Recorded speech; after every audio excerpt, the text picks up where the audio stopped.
अकोला जिल्ह्यातल्या मूर्तिजापूरमधून भाजपकडून हरीश पिंपळे यांना चौथ्यांदा उमेदवारी जाहीर करण्यात आली। त्यामुळे पिंपळे यांना अश्रू अनावर झाले। एकीकडे भाजपच्या एका गटाकडून पिंपळेंना उमेदवारी देऊ नये अशी मागणी होती, तर दुसरीकडे पिंपळेंना उमेदवारी न दिल्यास सामूहिक राजीनामे देण्याचा इशारा देण्यात आला होता। कळंब धाराशिव मतदारसंघात शिवसेनेकडून भाजपा तालुका अध्यक्ष अजित पिंगळेंना उमेदवारी देण्यात आली। उमेदवारी जाहीर झाल्यानंतर कार्यकर्त्यांनी एकच जल्लोष केला। या मतदारसंघात शिवसेना उद्धव ठाकरे पक्षाच्या कैलास पाटील विरुद्ध अजित पिंगळे अशी लढत आहे। महाविकास आघाडीकडून डहाणू मतदारसंघात मार्क्सवादी कम्युनिस्ट पार्टीचे आमदार विनोद निकोले यांनी उमेदवारी त्यांना देण्यात आली। डहाणूच्या सागर नाका ते डहाणू प्रांत कार्यालय अशी भव्य मिरवणूक काढून विनोद निकोलेंनी आपला उमेदवारी अर्ज दाखल केला। सांगलीच्या शिराळा मतदारसंघात भाजपचे युवा नेते सम्राट महाडिक यांनी उमेदवारी अर्ज दाखल केला। भाजपकडून सम्राट महाडिकांना डावलून सत्यजित देशमुखांना उमेदवारी जाहीर झाली। त्यामुळे महाडिक यांनी अपक्ष म्हणून उमेदवारी अर्ज दाखल केला। अकोला पश्चिम मतदारसंघातून महाविकास आघाडीतर्फे काँग्रेसचे साजिद खान पठाण यांना उमेदवारी जाहीर झाली। त्यामुळे उमेदवारीच्या शर्यतीत असलेले जिशान हुसेन काँग्रेसला सोडचिठ्ठी देत वंचित बहुजन आघाडीतर्फे निवडणूक लढण्याची शक्यता आहे। काँग्रेसनं 5वी यादी जाहीर केली। 5व्या यादीमध्ये 4 उमेदवारांच्या नावांची घोषणा करण्यात आली। अकोला पश्चिम, कुलाबा, सोलापूर शहर मध्य, कोल्हापूर उत्तर या मतदारसंघातून काँग्रेसनं उमेदवारी जाहीर केली। शिवसेनेची 3री यादी जाहीर झाली। 3ऱ्या यादीमध्ये 15 उमेदवारांच्या नावाची घोषणा करण्यात आली। मुंबादेवीमधून शायना एनसी यांना उमेदवारी जाहीर झाली। राष्ट्रवादी शरद पवार पक्षाची नवी यादी जाहीर करण्यात आली। राष्ट्रवादीच्या 4थ्या यादीमध्ये 7 उमेदवारांची नावं घोषित करण्यात आली। भाजपने आपल्या उमेदवारांची 3री यादी जाहीर केली। यामध्ये 25 जणांची नावं भाजपकडून जाहीर करण्यात आली।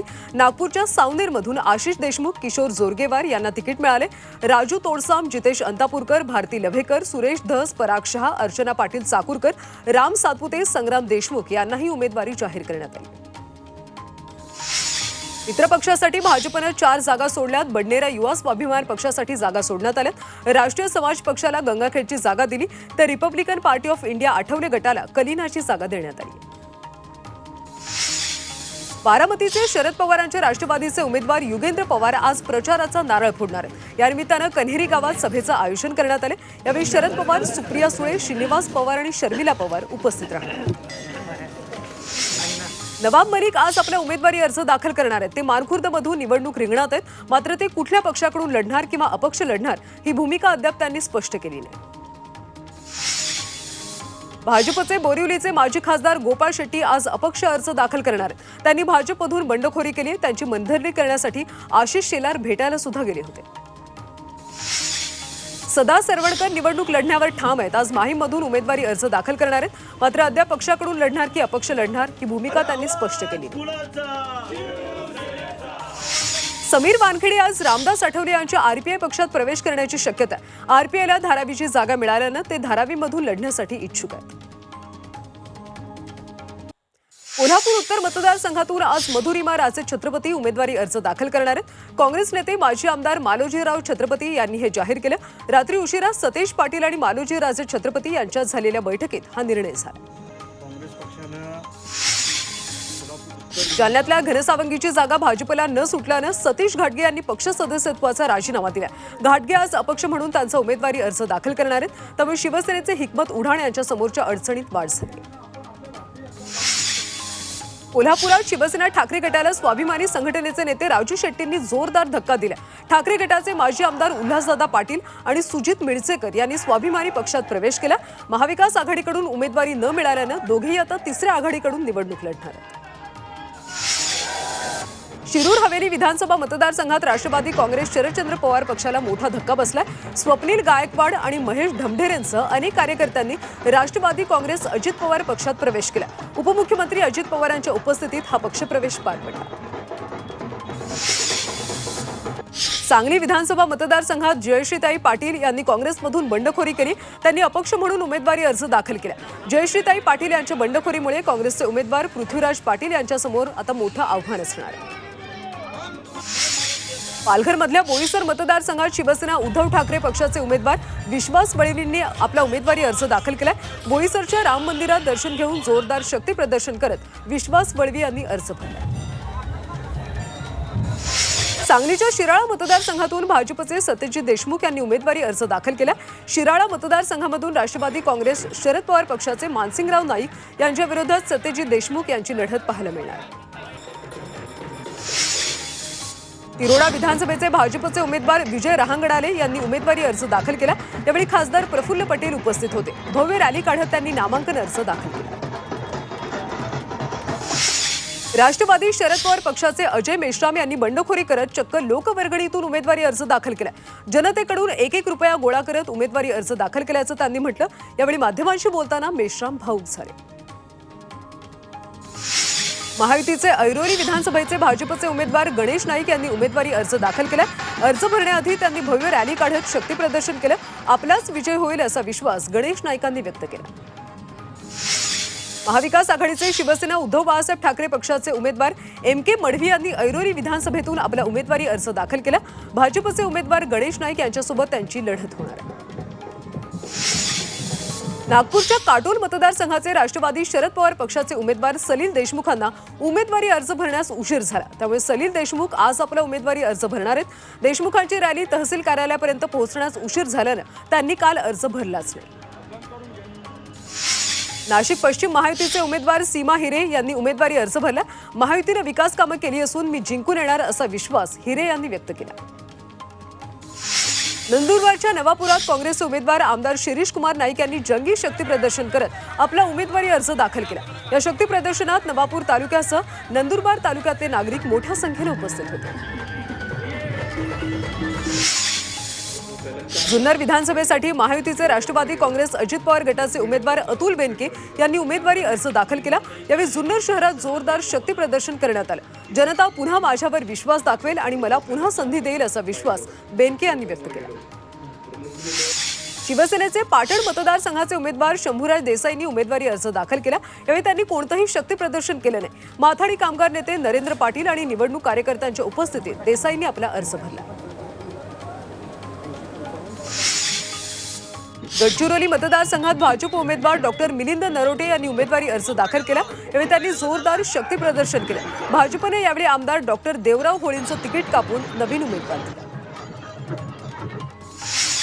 साताऱ्याच्या कराड उत्तर विधानसभा मतदारसंघातून मनोज घोरपडे यांनी महायुती म्हणून भाजपचा उमेदवार म्हणून अर्ज दाखल केला। अर्ज भरण्याआधी जोरदार शक्ती प्रदर्शन करण्यात आलं। यावेळी खासदार उदयनराजे भोसले सुद्धा उपस्थित होते। बीड जिल्ह्यातल्या आष्टी मतदारसंघामध्ये सुरेश धस यांनी शक्ती प्रदर्शन करत आपला उमेदवारी अर्ज दाखल केला। या जागेसाठी राष्ट्रवादी आणि भाजपमध्ये रस्सीखेच सुरू होती। रायगडच्या कर्जतमध्ये महायुतीमध्ये बंडखोरी झाली। बंडखोर किरण ठाकरेंनीही अर्ज दाखल केला। त्यामुळे महेंद्र थोरवेंच्या अडचणीत वाढ होणार। अर्ज दाखल करण्यापूर्वी जाताना किरण ठाकरेंनी भाजप आणि महायुतीचे झेंडे वापरले। त्यामुळे पक्ष त्यांच्यावर कारवाई करतं का याकडे सर्वांचं लक्ष।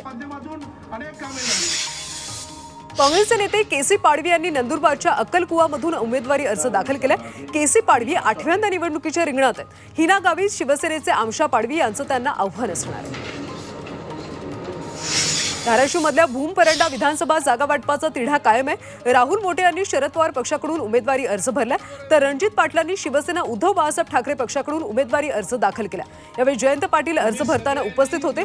मात्र यावेळी शिवसेना उद्धव बाळासाहेब ठाकरे पक्षाचे नेते गैरहजर होते। यामुळे महाविकास आघाडीमध्ये अद्याप वाद सुरू असल्याचं चित्र आहे। धाराशिव शहरातले शिवसेना उद्धव बाळासाहेब ठाकरे पक्षाचे उमेदवार आणि विद्यमान आमदार कैलास घाटगे पाटील यांनी उमेदवारी अर्ज दाखल केला। अहिल्याबाई होळकर चौकात शक्ती प्रदर्शन करत त्यांनी रॅली काढली। आपला विजय निश्चित असल्याचा विश्वास त्यांनी व्यक्त केला। महाविकास आघाडीकडून डहाणू विधानसभा मतदारसंघासाठी मार्क्सवादी कम्युनिस्ट पार्टीचे आमदार विनोद निकोले यांनी उमेदवारी अर्ज भरला। अर्ज भरण्याआधी डहाणूच्या सागर नाका ते डहाणू प्रांत कार्यालय अशी भव्य मिरवणूक काढण्यात आली। केंद्रातलं सरकार हुकुमशाही पद्धतीने वागत असून जनतेला बदल हवाय असं वक्तव्य निकोले यांनी केलं। मी आमदार निकोले साहेबांना विनंती करतो। राहुरी विधानसभा मतदारसंघासाठी महाविकास आघाडीकडून प्राजक्त तनपुरे यांनी उमेदवारी अर्ज भरला। मी माझी विकास कामं घेऊन जनतेसमोर जातोय, त्यामुळे मला माझ्या विजयाची खात्री आहे असा विश्वास प्राजक्त तनपुरे यांनी व्यक्त केला। जालना मतदारसंघात महाविकास आघाडीकडून काँग्रेस उमेदवार कैलास गोरंट्याल यांनी उमेदवारी अर्ज दाखल केला। यावेळी महाविकास आघाडीचे नेतेही उपस्थित होते। दरम्यान विरोधकांना अजिंठा वेरूळ शिर्डीपर्यंत सगळं दाखवणार असल्याचा टोला त्यांनी खोतकरांना लगावला। माढा विधानसभेचे आमदार बबनराव शिंदे यांचे पुत्र रणजित सिंग हे अपक्ष निवडणूक लढवणार आहेत। रणजित सिंग शिंदेंनी माढ्यामध्ये मोठं शक्ती प्रदर्शन केलं। यावेळी त्यांनी अपक्ष लढण्याचा निर्धार केला।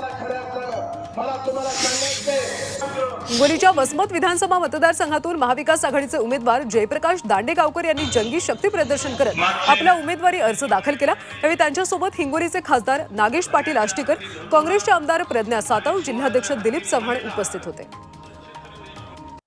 परभणी जिंतूर मतदारसंघातून महायुतीचा उमेदवार मेघना साकोरे बोर्डीकर यांनी आपला उमेदवारी अर्ज दाखल केलाय। त्यांनी रॅली काढत जोरदार शक्ती प्रदर्शन केले। यावेळी मोठ्या संख्येने त्यांचे समर्थक रॅलीत सहभागी झाले होते।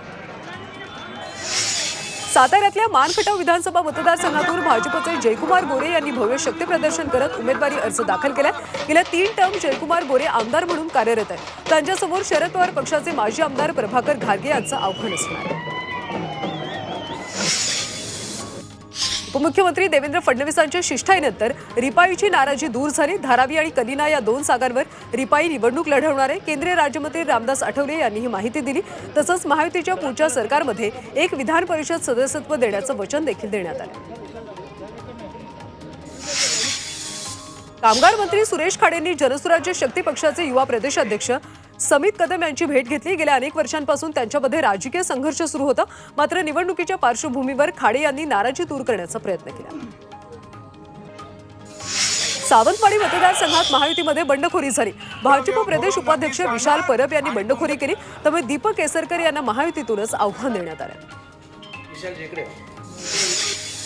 गेल्या अनेक दिवसांपासून खेड आळंदी विधानसभा मतदारसंघात महाविकास आघाडीच्या जागा वाटपाचा तिढा कायम होता। मात्र आता ही जागा ठाकरे गटाला देण्यात आली। ठाकरे गटाकडून बाबाजी काळे यांना उमेदवारी जाहीर झाली। भंडारा विधानसभा मतदारसंघात बिघाडी होणार असल्याचं पाहायला मिळतंय। काँग्रेसतर्फे पूजा ठवकर यांना उमेदवारी दिली असली तरी शिवसेनेचे विधानसभा प्रमुख नरेंद्र पहाडे यांना सुद्धा एबी फॉर्म देण्यात आला। पौरी विधानसभा क्षेत्रातून अपक्ष उमेदवार नरेंद्र पहाडे यांनी त्यांचा नामांकन अर्ज दाखल केला। राष्ट्रवादी शरद पवार पक्षाचे उमेदवार बाळासाहेब पाटील आणि भाजपचे उमेदवार मनोज घोरपडे यांचे कार्यकर्ते आमने सामने आले होते। कराडमध्ये दोन्ही गटांच्या कार्यकर्त्यांमध्ये बाचाबाची झाली। त्यामुळे काही काळ तणावाचं वातावरण निर्माण झालं होतं। मात्र पोलिसांनी परिस्थिती नियंत्रणात आणली। भाजपचे प्रदेश कार्यकारी सदस्य डॉक्टर अशोक ओळंबे यांनी भाजपला सोडचिठ्ठी देत प्रहार पक्षात प्रवेश केला। ओळंबे हे भाजपची उमेदवारी मिळाली नसल्यानं नाराज होते। आता ओळंबे तिसऱ्या आघाडीतून आपली उमेदवारी भरणार असल्यानं अकोला पश्चिमची आता लढत चौरंगी होणार आहे। दौंड इथे अजित पवार गटाचे माजी आमदार रमेश थोरात यांनी राष्ट्रवादी काँग्रेस शरद पवार गटात प्रवेश केला। शरद पवार आणि सुप्रिया सुळे यांच्या उपस्थितीत गोविंद बागेत हा पक्ष प्रवेश झाला। त्यामुळे आता दौंडमध्ये राहुल कुल विरुद्ध रमेश थोरात असा सामना रंगणार आहे। पालघर डहाणू मतदारसंघात भाजपचे विनोद बेढा यांना उमेदवारी देण्यात आली। तसंच महायुतीकडून श्रीनिवास मनगा यांना उमेदवारी डावलली गेली। विनोद बेढा हे भाजपचे तलासरी तालुका अध्यक्ष असल्यानं त्यांना उमेदवारी देण्यात आल्याचं स्पष्ट झालं। कोथरूडमधून चंद्रकांत पाटलांच्या विरोधात दंड थोपटलेल्या अमोल बालवडकरांचं बंड आता थंड झालंय। भाजपचे ज्येष्ठ मंत्री आणि कोथरूडचे उमेदवार चंद्रकांत पाटील यांनी अमोल बालवडकरांची घरी जाऊन भेट घेतली आणि त्यानंतर चंद्रकांत पाटलांना मोठ्या मताधिक्याने विजयी करायचा असा विश्वास बालवडकरांनी व्यक्त केला। यवतमाळच्या उमेरखेडमध्ये भाजपचे माजी आमदार राजू नजरधने यांना मनसेनं उमेदवारी दिली। भाजपने उमेदवारी नाकारल्यानंतर राजू नजरधनेंनी पदाचा राजीनामा दिला होता। आता नजरधने मनसेतून उमेदवारी अर्ज दाखल करणार आहेत। पालघर जिल्ह्यातल्या बोईसर मतदारसंघात तिरंगी लढत होणार आहे। शिवसेना उद्धव ठाकरे पक्षाकडून डॉक्टर विश्वास जवळ यांनी उमेदवारी अर्ज दाखल केला। तर बहुजन आघाडीचे आमदार राजेश पाटील आणि माजी आमदार विलास तरे हे शिवसेनेकडून उमेदवारी अर्ज दाखल करणार आहेत।